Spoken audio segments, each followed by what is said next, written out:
Hola, mi nombre es Juan Felipe y voy a explicar la ejecución de comandos. Primero está la función principal main, que mediante una estructura iterativa while le pide al usuario que ingrese el comando. Si el comando ingresado por el usuario resulta que es exit, entonces se terminará la ejecución del programa.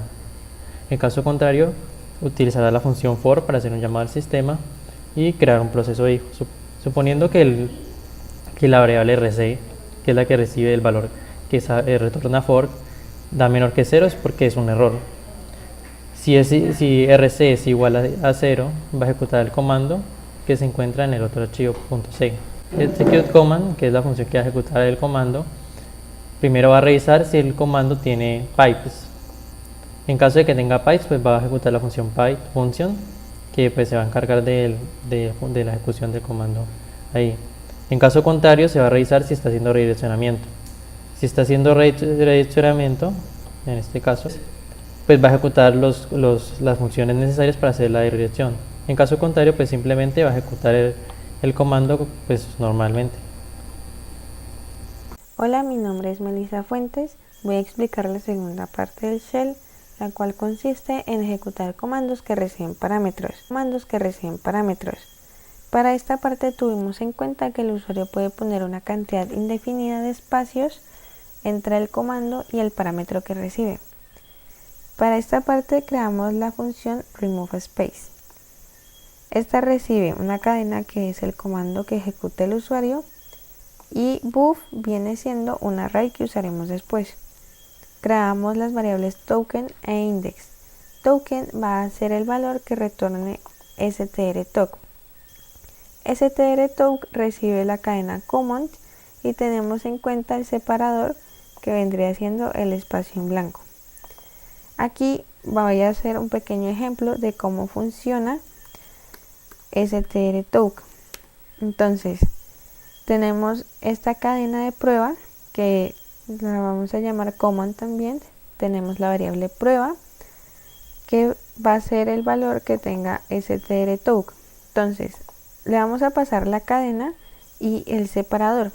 Strtoc lo que hace es que nos va a recibir la cadena que le pasemos y nos la va a subdividir en subcadenas teniendo en cuenta el separador que pongamos en esta parte.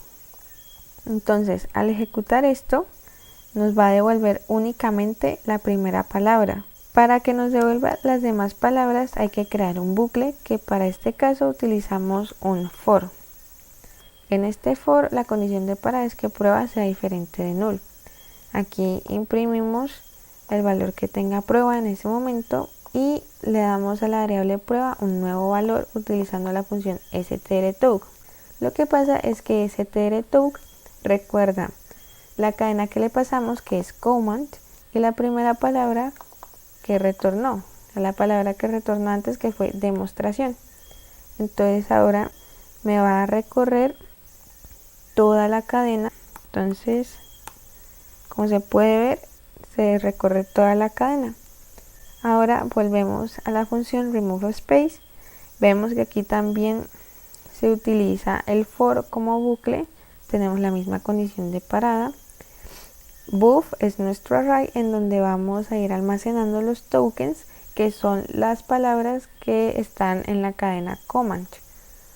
Index va a ser el valor que tenga i en ese momento y token va, aquí como podemos ver, va a cambiar al igual que en el ejemplo anterior. Aquí en la posición index, a index le vamos a sumar una unidad y en la posición index de buff vamos a poner el valor null. Hola, mi nombre es Cristina Mejía y les voy a explicar la parte de redireccionamiento. Primero empezamos con una variable de tipo char llamada getName, en el cual guardaremos el nombre del archivo al que queremos redireccionar. Hacemos el proceso con strtoc ya explicado anteriormente. Después creamos una variable de tipo file llamada fd, con la función fopen con el nombre del archivo. Esta función nos devuelve el mismo nombre del archivo si ya existe. Por lo tanto, Si la variable f es diferente de null, sabemos que el archivo existe, por lo cual sacaremos un error de que el archivo ya está creado. Si el archivo no está creado, seguimos con el procedimiento normal, haciendo la función open con el nombre del archivo.